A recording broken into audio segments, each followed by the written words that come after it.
Welcome to Free Science Fiction Stories. Today's story is High Ground, where Kade and his elite team ascend the treacherous heights of the Spire, face relentless alien foes, mysterious alien devices, and the daunting challenges of combat at extreme altitudes. High Ground. The cargo elevator groaned under the weight of men and machinery, its aged steel frame rattling with every lurch upward. Outside, the wind howled, slamming against the lattice walls of the spire. The ruined world below was swallowed by mist, leaving only the sharp vertical lines of the skeletal superstructure visible.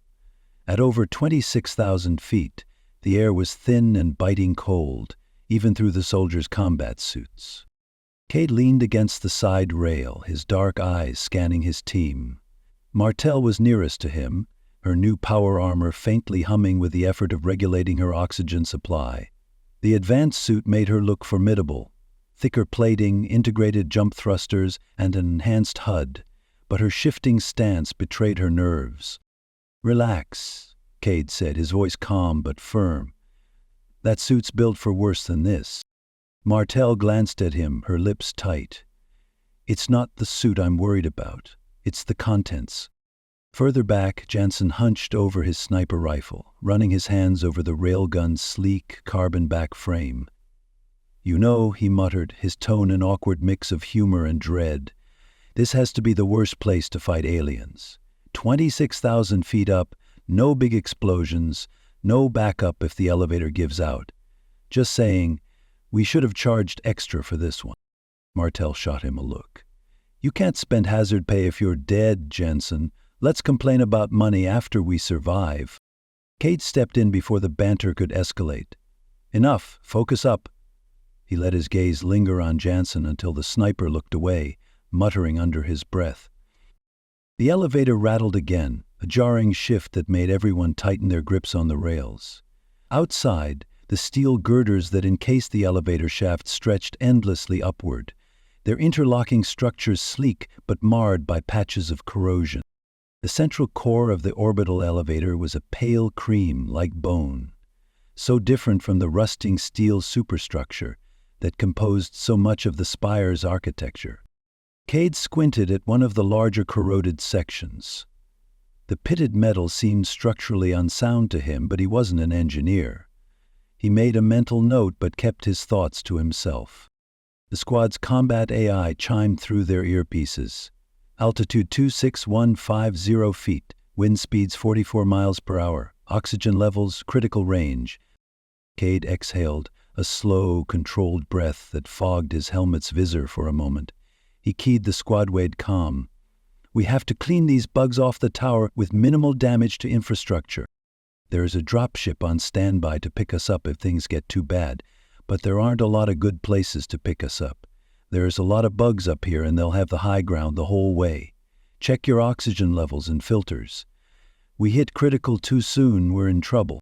Martel double-checked her suit's filtration system, tapping the small screen on her forearm. The suit responded with a soft beep. "Filters are green.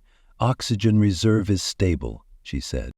"Mine's fine too," Jansen said, though his voice betrayed a tremor. He looked out through the lattice walls of the elevator at the endless void of white mist below. "Why do these things have to be so high? You know, humans weren't built for this. We're supposed to keep our feet on the ground, or at least closer to it." Martel smirked, though it didn't reach her eyes. "You want to go back down? Pretty sure the tunnel rats would love to have you. Not sure which one is worse, really, all that time thinking about your death on the long way down, or getting trapped in some tunnel." "Enough," Kade said again, his voice cutting through the chatter. The squad fell silent. "We've got limited ammo, limited drones, and no big booms. That means precision. Stick to the plan, follow orders, and maybe you'll live long enough to complain about the height and pay later." The soldiers muttered affirmatives, but the tension was palpable. "See that?" he asked, nodding toward the girders. Martel followed his gaze. Her HUD magnified the section, highlighting the corrosion. "Weird," she muttered. "Corrosion damage, or bite marks." "Whistlers don't chew on steel," They cut it, Jansen said. Kade's frown deepened. Maybe not, but something's been here. Something's been working. The comms crackled and the squad's AI chimed again. Approaching destination. Prepare for disembarkation. The elevator slowed with a grinding squeal, the gears protesting as it reached the upper platform. The wind intensified, rattling the structure and sending a deep, mournful whistle echoing through the girders. Martel stiffened. Did you hear that? It's just the wind, Jansen quipped, though his grip on his rifle tightened. Kade didn't reply. He stared out at the faint glow of bioluminescent growths clinging to the spire's upper levels, pulsing faintly in the mist. The elevator came to a halt with a final shudder, and the doors groaned open, revealing the narrow platform ahead. Lock and load, Kade ordered, stepping forward. Whatever's up here, it's definitely not just the wind. The squad disembarked, weapons raised, their boots clanging against the steel as they moved into the unknown. Readings are spiking, Martel whispered. Her voice clipped as her HUD displayed erratic energy surges. The eerie glow of bioluminescent sacs embedded in the spire's structure pulsed faintly, casting shifting shadows that danced along the steel beams. Eyes up, Kade muttered, his tone sharp. He adjusted his multi-tool rifle, scanning the labyrinthine heights of the spire. Jansen, overwatch. Martel, on me. Jansen swung his railgun into position and crouched near the elevator door, his helmet visor reflecting the pale light of the alien growths. Roger that. Got your 6. This place gives me the creeps. Martel's power armor hummed softly as she stepped forward, her shoulders tense beneath the weight of her new suit. She prepped her jump thrusters, the faint hiss of compressed air cutting through the growing unease. Contact, Kade called out, rolling to cover behind a crumbling support beam as the platform erupted into chaos. From above, a whistler dropped silently, its 3 elongated limbs stretching out as it plummeted toward the squad. Kade reacted instantly, firing a burst of high-impact rounds into the creature midair. The bullets tore through its carapace, but the whistler spun, gripping a nearby girder with one spiked arm to stabilize itself.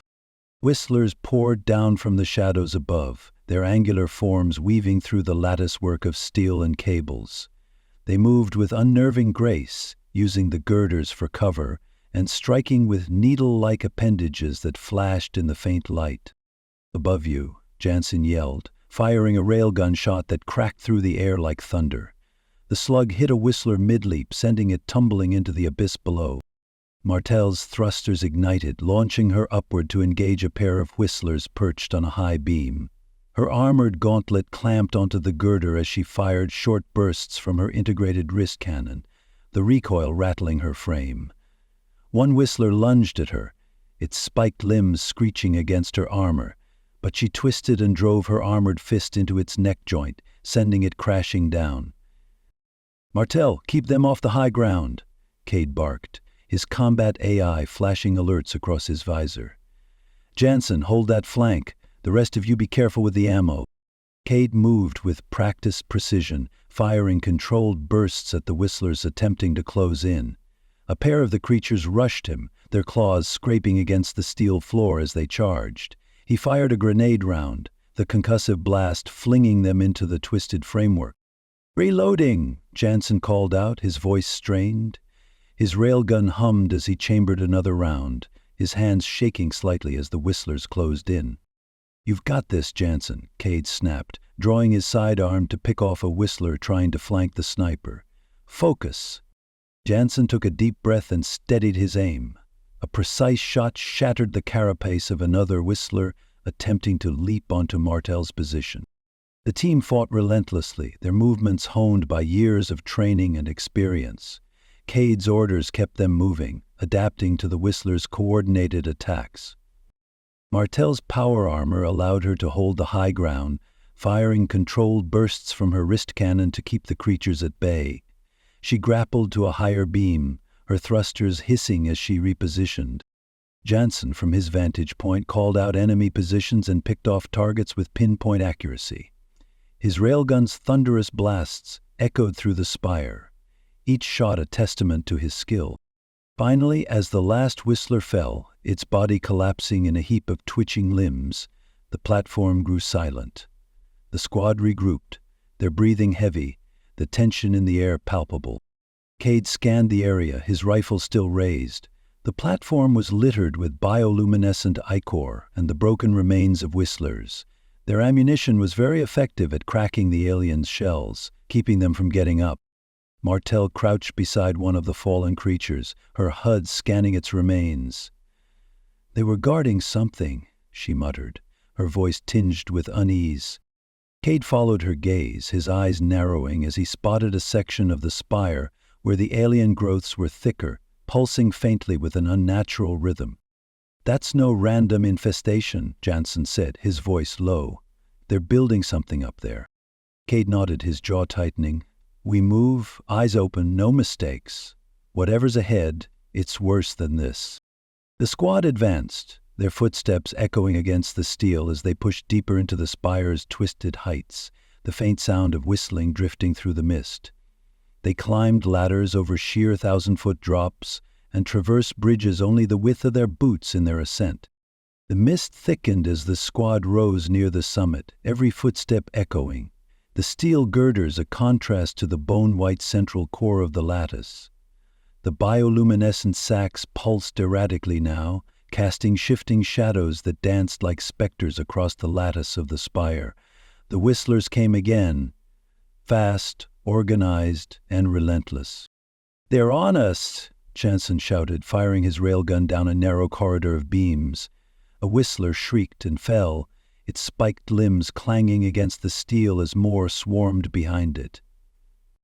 Kade led the retreat, his combat AI marking pathways and calculating routes. "Fight through! This is the only way up!" Behind him, Martel stumbled, her power armor emitting a low, grinding whine. She pushed forward, her breaths labored, until the platform beneath her gave way with a metallic groan. The collapse sent debris tumbling down the spire, and Martel fell with it. Her armored frame crashed against a lower girder, pinned beneath a section of the crumbling structure. "Kade, help!" she called, her voice strained with panic. Kade spun, his instincts screaming at him to leave her and keep moving, but he ignored them.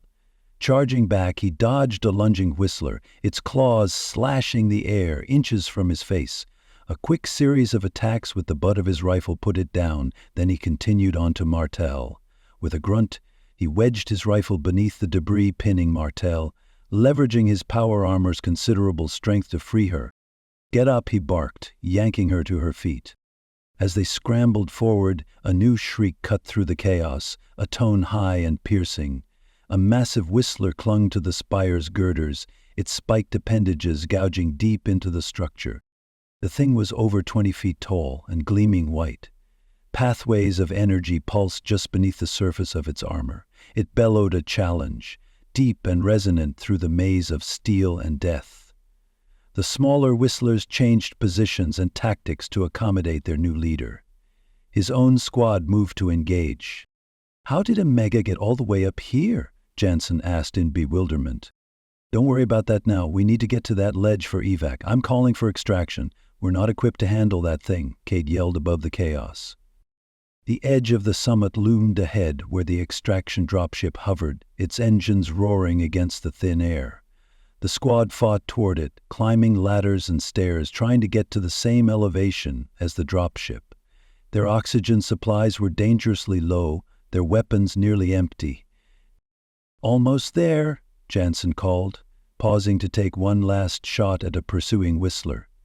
The slug tore through its skull, sending it tumbling into the mist below. The dropship's ramp lowered, but before they could reach it, the Mega struck. It leaped from above, landing with a deafening crash that buckled the platform beneath them. The force sent Martel sprawling, and Jansen barely caught himself against a girder.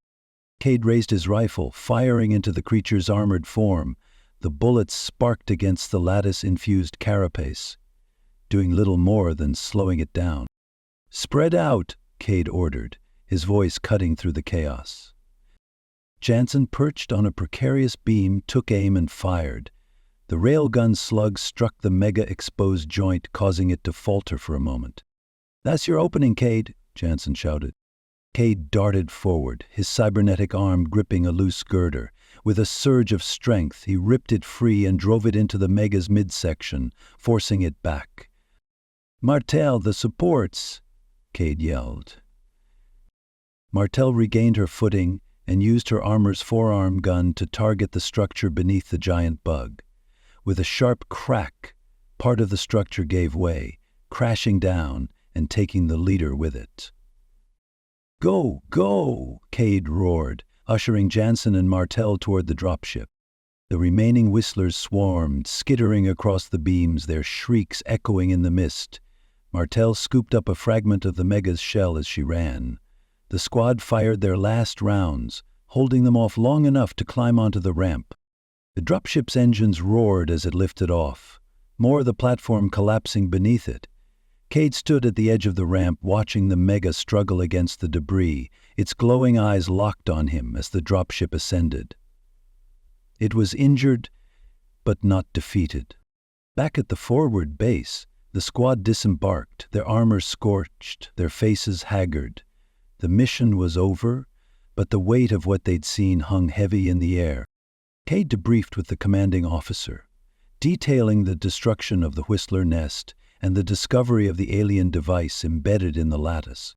"It wasn't just a nest," Kade said, his voice grim. "They were building something. A beacon, a weapon, I don't know." The officer's expression darkened. "We'll analyze the data. Get some rest, Sergeant." In the barracks, Martel sat silently, her armor discarded beside her. She flexed her bruised arms, the toll of the mission evident in her weary eyes. "We survived," she muttered. "Barely." Jansen, still shaken, leaned against the wall, a weak smirk on his face. "I'd like to do better than just survive once in a while." Kade, standing by the window, looked out at the barren landscape beyond the base. The faint hum of the dropship's engines lingered in his ears. "I'm going to need a sample of lattice. I got one from that megabug, but I want one from the original construction." "Why is that?" Kade asked as he sat down in a chair beside her. "They have to be related, the whistlers, and whatever the Spire is made of, they look too similar for it to be a coincidence. And they integrated it into their physiology. They can sort of do that with lots of our technology, but never so blatantly." "If that's true, then we have a serious problem," Jansen chimed in.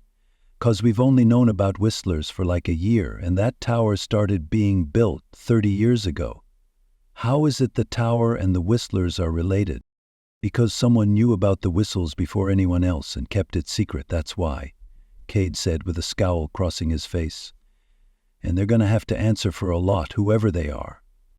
"Good luck holding the corporations or the Orbital Launch Authority accountable. They're almost invincible," Jansen said. The room was quiet for a long while as they each pondered the implications of what they had just learned.